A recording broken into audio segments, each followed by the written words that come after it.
खुदावंद की तारीफ करो, महिमा करो परमेश्वर की, उसने हमारा साथ नहीं बल्कि ग्रेटेस्ट अनॉइंटिंग के साथ, ग्रेटेस्ट विक्ट्रीज के साथ खुदावंद ने पिछले दिनों में हमारे साथ अपने एंजल्स को, अपनी सुरक्षा को भेजकर अजीब और अचंभे काम को किया। चर्च,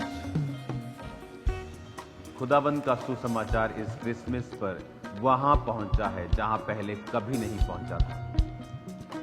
उन लोगों ने भी सुना है जिन्होंने पहले कभी नहीं सुना था, चाहे बहाने से, चाहे लड़ाई से, चाहे प्यार से, लेकिन खुदावंद के सुसमाचार को पहुंचाने के लिए पवित्र आत्मा की तारीफ करो, जोर से खुदावंद के नाम की महिमा करो, जितनी कर सकते खुदावंद के नाम की आज महिमा करो। अपने हाथों को उठाओ, क्योंकि वो जिंदा खुदा है, वो मरा हुआ खुदा नहीं है। वो न्याय करने वाला परमेश्वर है और वो खुद बदला लेता है। चर्च, आपने देखा जब परमेश्वर ने बदला लिया तो क्या हुआ?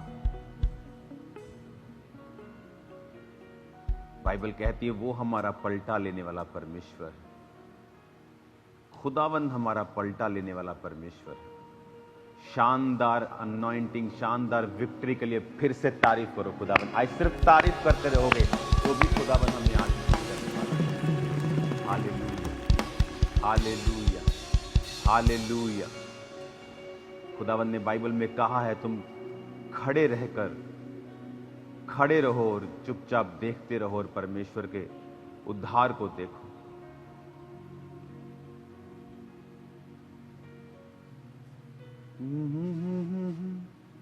चुपचाप खड़े रहो, खुदावंद की नजात के काम देखो।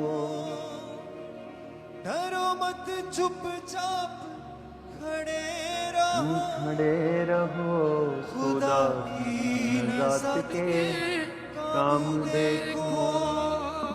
जलाली खुदा के काम देखो, जलाली खुदा के काम देखो। चुपचाप तुम खड़े रहो। तारीफ करो खुदावंद के नाम की, जोर से जोर से जोर से। उसने शैतान का तमाशा बनाया, तारीफ करो जोर से खुदावंद के नाम की। आपने शैतान का तमाशा बनता हुआ देखा है, ये छोटी बात नहीं। तारीफ करो ऊंची आवाज में खुदावंद के नाम की। Hallelujah, hallelujah, hallelujah. ऐसी ग्रेस, ऐसी विक्ट्री, ऐसी खुदावंद की अनुग्रह जो पहले कभी नहीं हमने देखा। परमेश्वर ने हमें दिखाया है कि वो आपके साथ खड़ा है, वो इस कलीसिया के साथ खड़ा है, वो अपने दासों के साथ खड़ा है, वो अपने लोगों के साथ खड़ा है। उसके लिए कुछ भी असंभव नहीं है। वो दुनिया के किसी भी कोने से किसी को भी इस्तेमाल कर सकता है। वो सामर्थी परमेश्वर है। शैतान का तमाशा बनाया खुदावंद ने। तारीफ करो फिर से ऊंची आवाज में। जिस तरह जी उठने के बाद शैतान का तमाशा बना था, परमेश्वर ने शैतान के तमाशे को बनाया। Hallelujah, hallelujah, hallelujah. मेरी प्रार्थना है चर्च कि परमेश्वर का आत्मा इस ग्लोरियस अनॉइंटिंग को, इस ग्लोरियस, इस विक्टोरियस, इस जयवंत अनॉइंटिंग को आपकी जिंदगियों में भेजे। और मैं आपकी लाइफ के ऊपर भविष्यवाणी करता हूं, आप कभी हारेंगे नहीं और हमेशा शैतान को शर्मिंदा होता हुआ देखेंगे। वो कोशिश करेगा आपको शर्मिंदा करने की, लेकिन अपने आप को 100 गुना शर्मिंदा होते हुए पाएगा। जो परमेश्वर ने कलीसियाओं के साथ किया है, आज मैं आपसे कुछ ही मीटर की दूरी पे हूं, आपकी आवाज भी सुन पा रहा हूं, तो समझ लीजिए कि मैं पुलपट पर ही हूं, आपसे दूर नहीं हूं। मैं कल की मीटिंग की तैयारी में हूं जो गुरदासपुर में होने वाली है। गुरदासपुर में आपके लिए वो क्रिसमस सेलिब्रेशन है, सरकार के लिए कुछ भी हो सकता है, बट मेरे लिए वो एक सुसमाचार सुनाने का, एक हीलिंग और डिलीवरेंस करने का एक दिन है। तो मैं आपको इनवाइट करता हूं कल गुरदासपुर उस हीलिंग और डिलीवरेंस मीटिंग में, जहां परमेश्वर का आत्मा आपको हील भी करेगा और आपको डिलीवर भी करेगा और उस अनॉइंटिंग से आपको छुएगा जो विक्ट्री की है, जो परमेश्वर ने हमें दिखाई है, आपको दिखाई है, चर्च को दिखाई है और ऊंचा किया है परमेश्वर के लोगों को, तारीफ करो खुदावंद के नाम की फिर से जितनी कर सकते हो। हालेलुया। आज मेरा मन आनंदित है।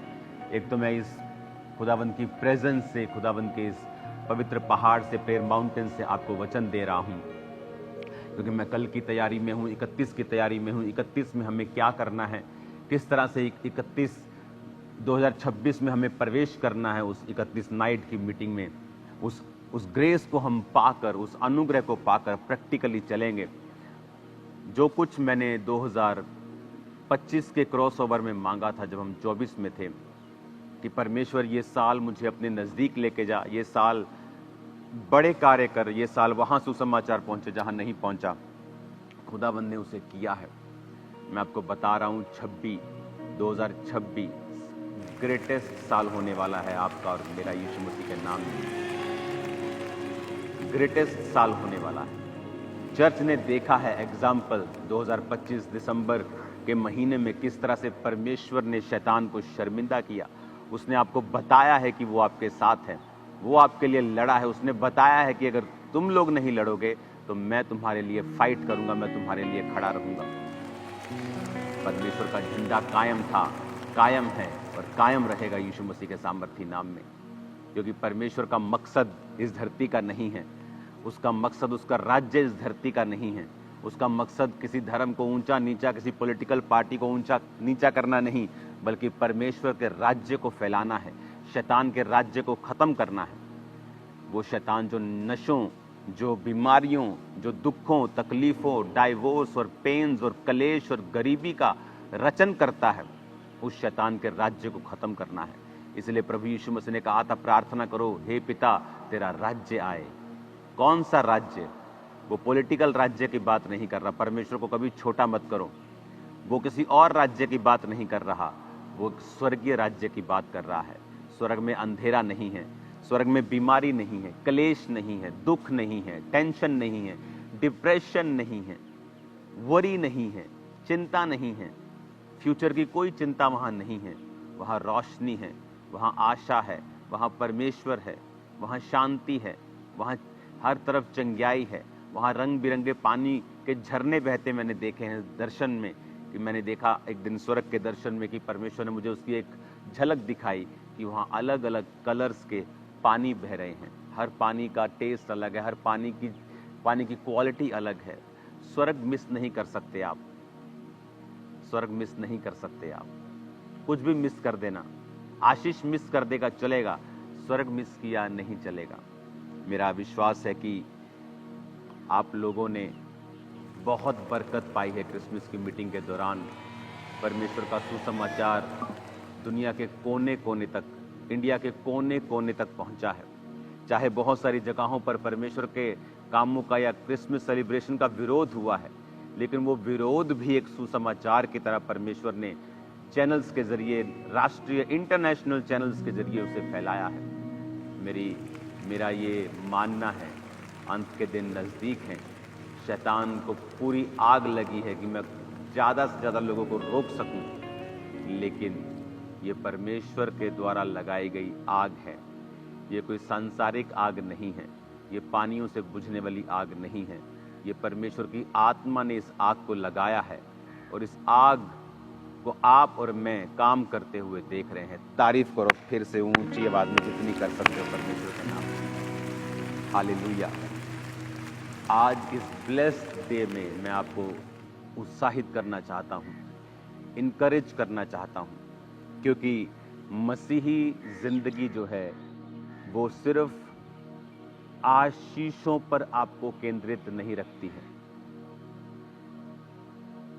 मसीही जिंदगी सिर्फ ये जिंदगी नहीं कि आप चर्च में आए, आपको बेटा मिल जाएगा, आपको आशीष मिल जाएगी, आप ठीक हो जाएंगे। मसीही जिंदगी सिर्फ ये नहीं है। मसीही जिंदगी इससे बहुत बड़ी है। ये एक बहाना हो सकता है, एक वे हो सकता है, एक तरीका हो सकता है परमेश्वर का मुझे अपने पास बुलाने का या आपको अपने पास बुलाने का। मैं भी चर्च में कोई अनंत जीवन खोजने नहीं आया था, मैं भी एक शारीरिक चंगाई के लिए मैंने चर्च ज्वाइन किया था। सिर्फ कि मुझे चंगाई मिल जाए। मैंने बाइबल जब पढ़नी स्टार्ट की थी तो 5 दिन में मैं नया नियम ख़त्म कर देता था। इसलिए नहीं कि मुझे बाइबल से बड़ा लगाव था, इसलिए कि बाइबल पढ़ने से मेरे दुष्ट आत्मा के जो अटैक होते थे मेंटली, अगर आप उसे मेडिकल भाषा में बोले, जो डिप्रेशन के अटैक्स होते थे, उनमें मुझे आराम मिल जाता था। तो इस तरह से परमेश्वर ने मुझे अपने पास खींचा। लेकिन जब बाइबल में पढ़ता गया, मैं नहीं जानता था कि वो वचन इनडायरेक्टली डायरेक्टली मेरी स्पिरिट के अंदर जाते जा रहे हैं और वो अपना घर बना रहे हैं। और उस तरह से परमेश्वर ने मुझे छुआ कि आज मुझे मालूम है परमेश्वर के वचन क्या, कहाँ पर लिखा है, परमेश्वर का वचन क्या कहता है। जो भी आपके आसपास सराउंडिंग्स में हो रहा है,